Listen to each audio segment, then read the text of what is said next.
नमस्कार, स्वागत है आपका धन्वंतरि के YouTube चैनल पर। एक बार फिर बड़े दिनों बाद आपसे ऑनलाइन मुलाकात हो रही है।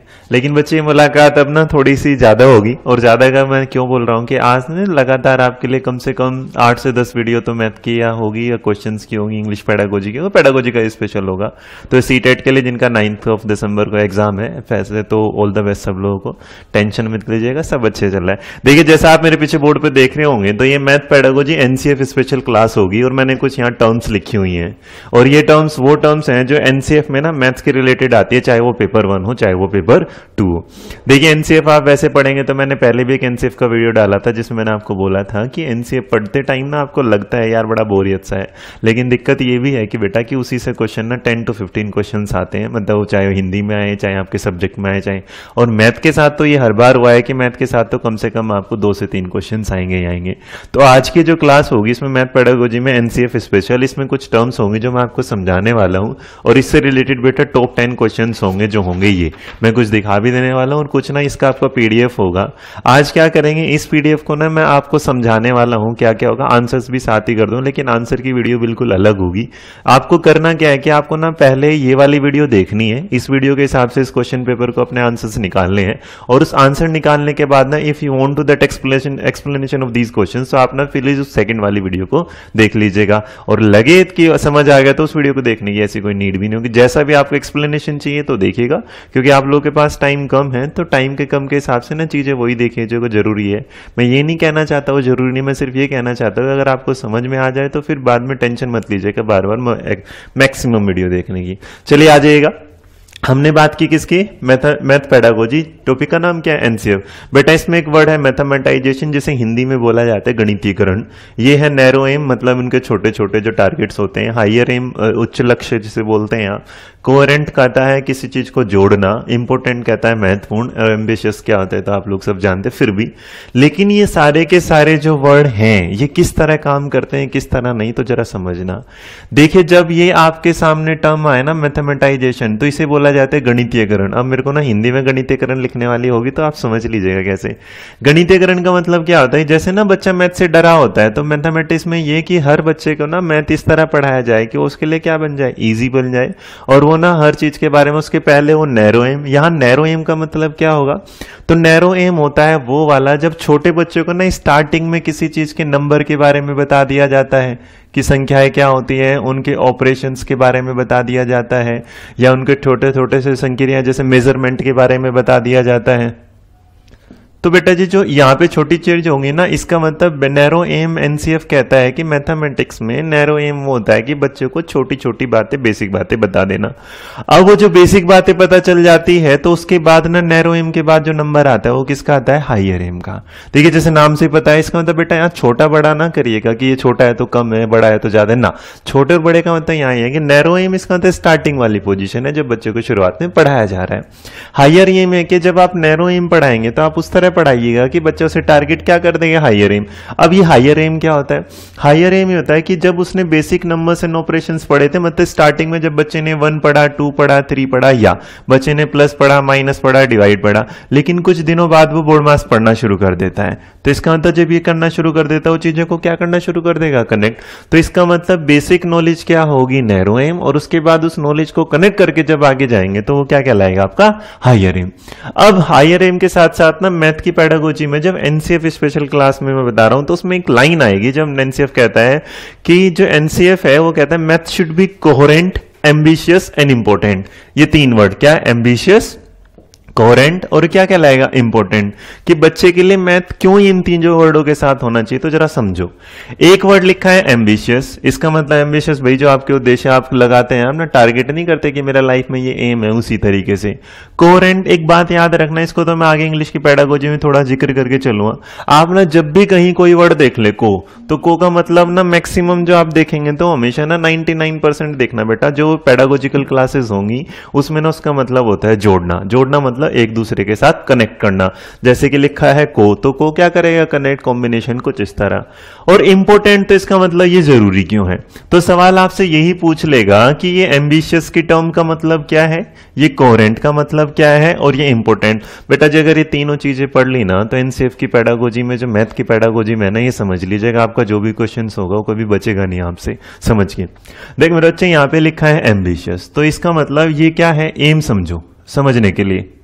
और जो एम होते हैं, इसका मतलब कोई भी एम जब आप अपनी लाइफ में रखते हैं ना, तो एक बात तो तय है कि वो कहीं ना कहीं प्रेजेंट को लेके होता है, लेकिन फ्यूचर को भी लेके होता है। मतलब प्रेजेंट में तो आप उसके बारे में क्या करते हैं, सोचते हैं, और फ्यूचर में जाके उसके लिए कि यार ये मतलब मेरे को टीचर बनना था, तो मैंने पहले सोचा था और फ्यूचर में ये चीजें मैंने क्या की, पूरी की। तो इसी तरह कोई भी एम जो आज नहीं क्या होगा, कल जाके पूरा हो रहा है, तो इसका मतलब एम्बिशियस जहां भी वर्ड लिखा होगा तो वो कभी भी आपको आज से तो नहीं क्या करेगा, आपके फ्यूचर से जोड़ेगा। तो जहां पे भी एम्बिशियस लिखा होगा तो इसका मतलब, उसका मतलब ये है कि बच्चे को एक ऐसा मैथ पढ़ाइएगा जो उसके फ्यूचर में जाके भी इसको काम दे। मतलब जिस तरह पहले नैरो एम पढ़ाया था, तो नैरो एम से अगर किसी चीज को हायर एम पे पहुंचाना है तो वो जो काम है ना, वो क्या है, एम्बिशियस है। इसका तो एम्बिशियस जो होगा वो आपके आज के लिए नहीं, वो आपके क्या होगा, फ्यूचर। तो कोई भी सवाल अगर आएगा तो इसका मतलब फ्यूचर। एक बार ना आप लोगों को मैं कुछ सवाल दिखा रहा हूं, जरा ध्यान से देखिएगा, आपके उसमें ना स्क्रीन पे एक सवाल आएगा, आप देखिएगा। इसके जो पहले पेज पे होगा तो यहाँ पे ना आपने देखिए एक वर्ड लिखा होगा क्वेश्चन नंबर 3 में, जहां पे लिखा है according to NCF 2005 developing children's ability to mathematization. अब मैथमेटाइजेशन जो हमारा पहला वर्ड था, गणितीयकरण क्यों करना चाहिए, and the main goal of mathematics education, the narrow aim of school mathematics to develop useful capabilities. Useful मैंने क्या बताया कि आप जो छोटी छोटी चीजों के बारे में, तो ये आपसे यही पूछ रहा है, here mathematization refers to develop child ability. इसका मतलब जो गणितीयकरण है वो किस चीज के, उसको डेवलप करता है। पहला देख बेटा, बड़ा आराम से समझना, क्योंकि मैथमेटाइजेशन का मतलब मैंने क्या था कि बच्चे की लाइफ में मैथ को क्या करना, अपने को कनेक्ट करना। तो सवाल का पहला ऑप्शन क्या कहता है, in performing all number operation efficiently including of finding square. देख बेटा मैंने कहा स्टार्टिंग वाला, तो स्क्वायर रूट और कोई भी पोजीशन अगर दे देगा ना तो किसी सवाल को ना फिक्स कर देता है, और वहां फिक्स करने की हमें कोई जरूरत है नहीं, तो इसका मतलब पहले वाला तो आंसर नहीं होगा। दूसरा कहता है to formulate theorem of geometry. देखिए आप शुरू में करा रहे हैं तो इसका मतलब फॉर्मूले वाली पे तो हम बात ही नहीं करते, बेसिस। तीसरा क्या कहते हैं, देखिए to translate word problem linear equation. Linear equation का उसने कुछ सवाल नहीं पूछा, तो इसका मतलब ये भी नहीं होगा। लास्ट के ऑप्शन क्या कहता है, to develop the child resources to think and reason mathematically to pursue assumptions to their logical conclusion and to handle abstract. क्या बोला था हमने, आ जाओ बोर्ड पे दोबारा, कि जो मैथमेटाइजेशन है उसका मतलब ये कि आप क्या करेंगे, आज पढ़ के इसे आगे से क्या करेंगे, कनेक्ट करेंगे। और जब आप इसे कनेक्ट करेंगे तो इसका मतलब आपकी थिंकिंग क्या जाएगी, एब्स्ट्रैक्ट जाएगी, अमूर्त जाएगी। तो इसका मतलब जो आंसर है मैथमेटाइजेशन का, इसका जो ऑप्शन होगा, आंसर नंबर क्या होगा, ऑप्शन नंबर डी। अब इसी तरह ना एक बार मैं आपको एक सवाल और दिखाता हूं, देखिएगा जरा। इसका ना नेक्स्ट नंबर है क्वेश्चन नंबर 4, उसे जरा ध्यान से देखिएगा। नेक्स्ट पेज पे जो आएगा हमारा सवाल, क्वेश्चन नंबर 4। अब ये 4 नंबर का जो सवाल कहता है, ये क्या कहता है, देखिएगा कि NCF 2005 state that mathematics teaching should be ambitious, coherent and important. Here ambitious refers to the achievement. अभी मैंने क्या बताया, एम्बिशियस का मतलब क्या होता है, वो चीज जो आप अपने फ्यूचर के लिए कुछ सोच के चलते हैं। पहले कहता है नैरो गोल ऑफ मैथमेटिक्स, मैंने बताया नैरो तो मतलब स्टार्टिंग होगा, इसका मतलब ये तो एम्बिशियस नहीं हुआ। दूसरा कहता है linking of mathematics with other subject. अच्छा ये अदर सब्जेक्ट के साथ क्या है वो भी रुकिएगा जरा अभी। तीसरा कहता है एप्लीकेशन ऑफ मैथमेटिक्स, और फोर्थ वाला क्या कहता है, हायर गोल ऑफ मैथमेटिक्स। अब इसमें से कौन सा आंसर होगा, इस चीज को समझने के लिए एक बार आप दोबारा से क्या जाओ, बोर्ड पे आ जाओ, देखते हैं बोर्ड पे आके क्या चीजें बताता है। देखो देख बेटा मैंने कहा इसमें क्या वर्ड क्या लिखा था, एम्बिशियस, दूसरा क्या है कोहेरेंट, और तीसरा क्या था, इंपॉर्टेंट। एम्बिशियस का मैंने कहा एम जो आपका क्या होगा फ्यूचर में, इसका मतलब एक बात तो तय है, that is related with the higher aim. अब एक वर्ड लिखा है कोहेरेंट। कोहेरेंट का मतलब, को का मतलब होगा जोड़ना, इसका मतलब ये क्या होगा, ऐड करना। तो मैं आपको इनमें क्या होगा, जोड़ना। अब ये जोड़ने का मतलब क्या है जरा समझो।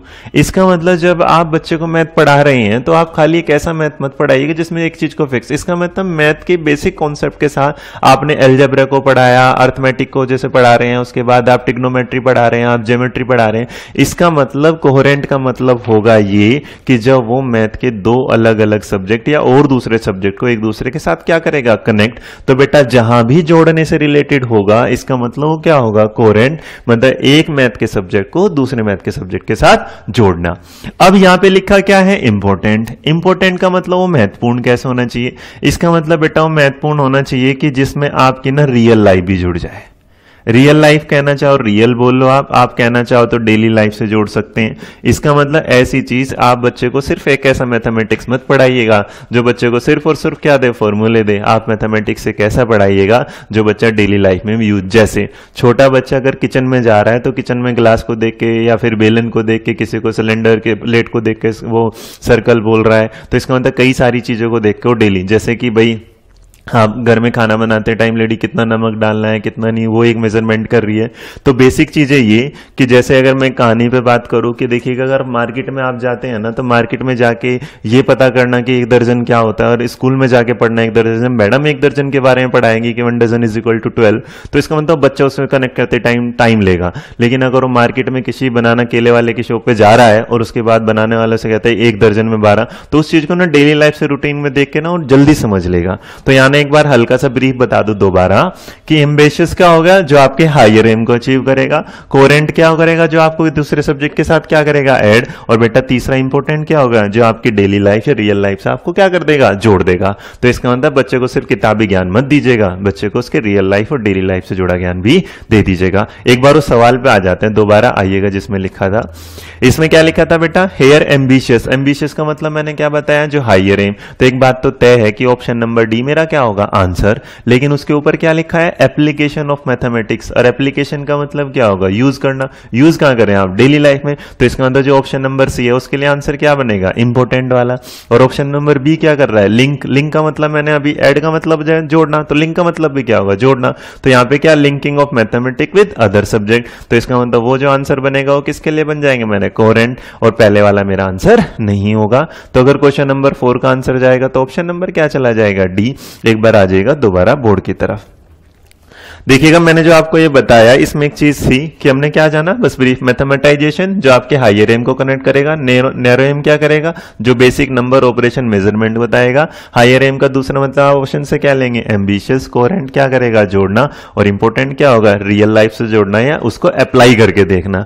देखिए था मैथ की पेडागोजी में एनसीएफ स्पेशल, जिसमें मैंने आपको इन क्वेश्चंस के बारे में जिक्र किया।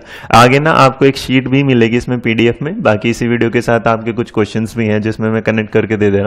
तो ये क्वेश्चंस होंगे, ये 10 क्वेश्चन होंगे बेटा। इन लोगों के ना आपको इन 10 के 10 क्वेश्चंस को मेरे को कमेंट बॉक्स में आंसर देने क्या होंगे, इसका पीडीएफ इस लिंक के नीचे अवेलेबल होगा। दूसरा, इसके आंसर्स का जो डिस्क्रिप्शन होगा मैं अभी दे देता हूं, तो वो देख लीजिएगा आंसर्स कैसे कैसे होंगे। Thank you so much and all the best. बस हंसते रहिए, मुस्कुराते रहिए और अच्छे से पेपर की तैयारी करते रहिएगा। Thank you, bye.